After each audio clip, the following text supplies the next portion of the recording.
Nakapagluto tuloy ako ng sinigang dahil may isang show na tinanong yung bata kung ano daw yung paboritong gulay niya. Ang sabi ng bata, tinigang.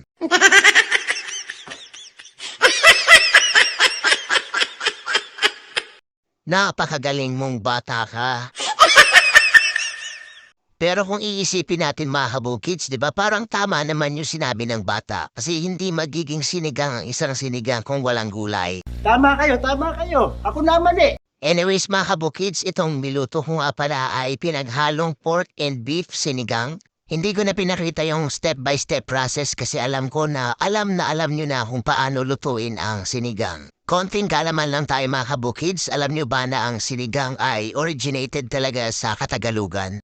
Pero dahil alam natin na mga Filipino ay mahilig po talaga sa sinigang and kinoconsider po natin ito na isa sa national dish ng Pilipinas, kaya napakarami na po ng version ng sinigang. Ang pagkakaiba lamang po ay ang mga ingredients na ginagamit po dito. Eto na nga mga bukids, luto na po ang ating sinigang. So ano pang hinihintay natin? Halina po kayo at kumain na.